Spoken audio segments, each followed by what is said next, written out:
हाँ दोस्तों, next question देखिए 16 नंबर, बहुत ही इंपॉर्टेंट क्वेश्चन है। एबीसी कोई ट्रायंगल है, देखिए एबीसी है, एबी दिया हुआ है इतना, एसी दिया हुआ है, बीसी दिया हुआ है, तो हमको कौन बी निकालना है ना। ये ऑप्शंस हैं। इस टाइप का जब भी क्वेश्चन रहे, सबसे पहले तुम करो एबी का स्क्वायर निकालो। तो देखो एबी 6√3 का होल स्क्वायर करेंगे तो ये 2 बार 6 इंटू 6 और √3 का √3 इंटू √3, तो ये 6 6 का 36 और √3 3, इसको गुना करेंगे 3 6 का 18, 3 3 10, 108 आएगा।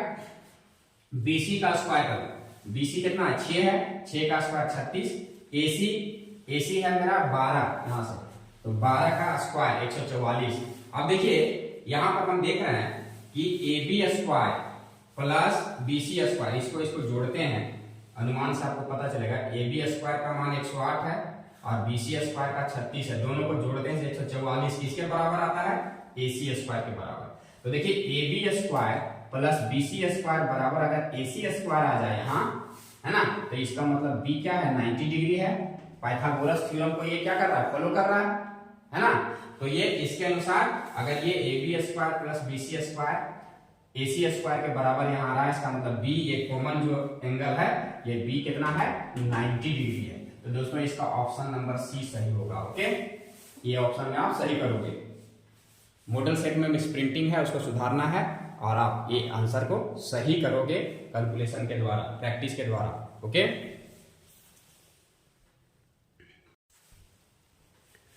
हाँ देखिए दोस्तों, ये कोऑर्डिनेट ज्योमेट्री का है ना, कह रहा है बिंदुओं 2 3 और 4 1 के बीच की दूरी, ये दूरी, इसके बीच का दूरी निकालना है। या आप एकदम कंठस्थ कर लोगे कि अगर कोई दो बिंदु है और इसका कोऑर्डिनेट हम जनरल फार्मूला बता रहे हैं, x1 y1 है और इसका x2 y2 है, तो डिस्टेंस फार्मूला से AB का मान, इसके बीच का जो डिस्टेंस AB होगा बराबर under root x2 minus x1 का होल स्क्वायर, किसी भी का भी करो, x1 माइनस x2 या x2 minus x1, x2 minus x1 का whole square plus y2 minus y1 का होल स्क्वायर।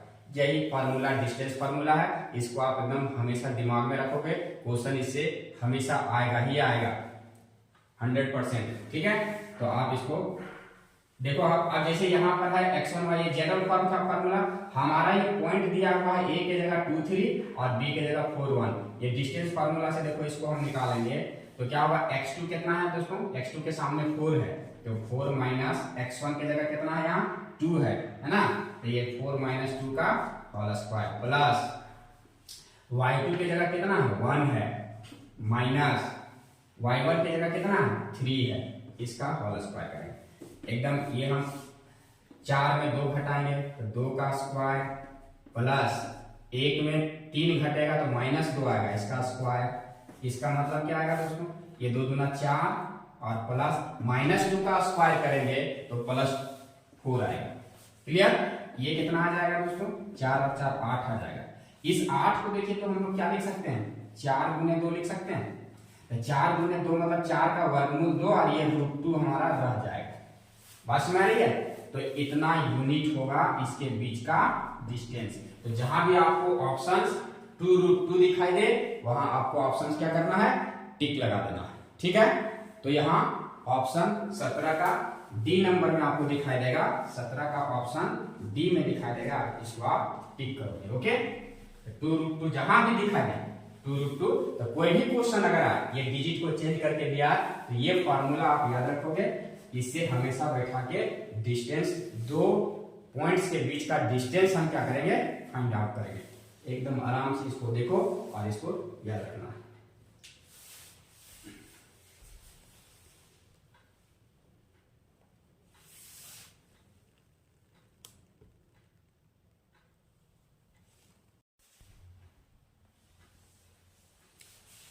हाँ दोस्तों देखिए, ये 15 नंबर क्वेश्चन है ना, ये कह रहा है कि ट्रायंगल एबीसी में यदि DE पैरेलल है BC का, DE पैरेलल है BC का, तो BD बराबर, यहाँ देखिए ABC को त्रिभुज दिया हुआ है, DE जो है पैरेलल है BC का। ओके, ये गिवन है, ये गिवन है। तो जैसे कि हम थ्योरी पढ़े हैं कि अगर कोई भी किसी भी त्रिभुज में अगर एक लाइन किसी भुजा के समानांतर हो, पैरेलल हो, डी पैरेलल टू जैसे बीसी यहाँ पर है, तो क्या होता है कि इसको ये समान अनुपात में विभाजित करती हैं।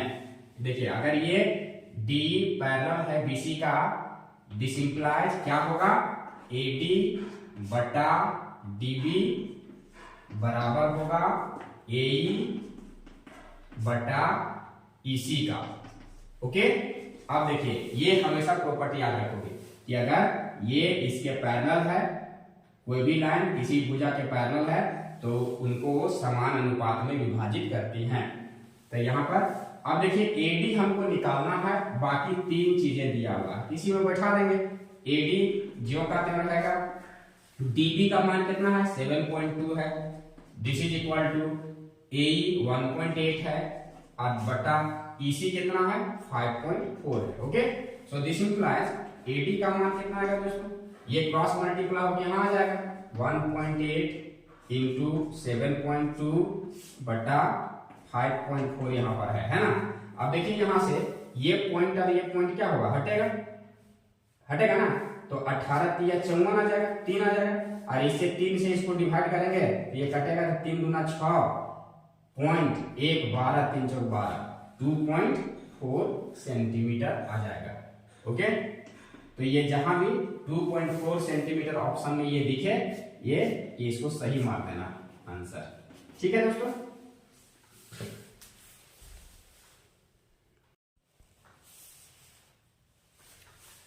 Dear students, good evening. आप सबों के साथ मैं गिरीश कुमार, आपका गिरीश मैथमेटिक्स यूट्यूब चैनल में बहुत बहुत स्वागत है।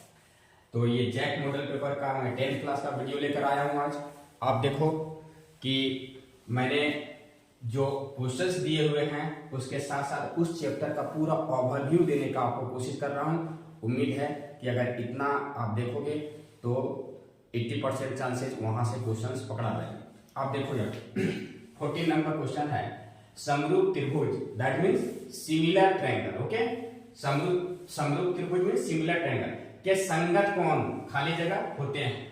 ऑप्शंस है आपके बराबर, समानुपाती, समांतर या लंबवत। देखिए यहां पर जो है,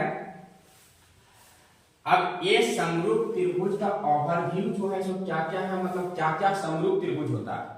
हम 9th क्लास में कॉन्ग्रुएंट ट्रायंगल, सर्वांगसम त्रिभुज पढ़े हैं कि एग्जैक्टली दो त्रिभुज एग्जैक्टली ओवरलैप कर जाए एक दूसरे पर, है ना। अगर इसको ओवरलैप कर जाए, देखिए ये, तो ये हो गया कॉन्ग्रुएंट। लेकिन अगर इसको ऐसे रखेंगे, देखिए ये सिमिलर है लेकिन ये कॉन्ग्रुएंट नहीं है। ओके दोस्तों, तो ये देखिए यहाँ सिमिलर ट्रायंगल है, समरूप त्रिभुज है, तो यहाँ इसके 3 प्रॉपर्टी को हम याद रखेंगे, एक क्वेश्चन आना ही आना है।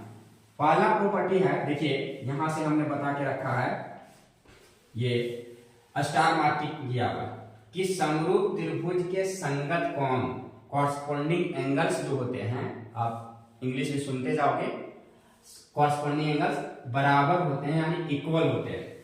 पहला देखिए, अगर मान लीजिए कि ट्रायंगल एबीसी है और डीईएफ है, ओके, तो अब यहां से क्या होगा कि इसके संगत कोण, ये कॉरस्पॉन्डिंग मतलब ए डी के बराबर होगा, बी ई के बराबर होगा, सी एफ के बराबर होगा। इसको कॉरस्पॉन्डिंग एंगल्स मतलब संगत कोण बोलते हैं। ये हमेशा अगर बराबर होगा तब ये त्रिभुज कैसा होगा, समरूप होगा, सिमिलर होगा। ओके दोस्तों, ये प्रॉपर्टी आपको समझ में आ गई होगी बात।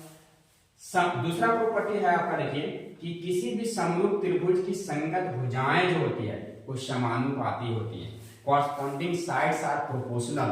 तो ये क्या है, तो देखिए अगर ए बी सी और डी ई एफ ये सिमिलर ट्रायंगल्स हैं, तो ये ए बी और इसका डी का रेशियो जो होगा, बी सी ई एफ का जो रेशियो होगा, और यहाँ से ए सी और डी एफ का जो रेशियो होगा वो बराबर होगा।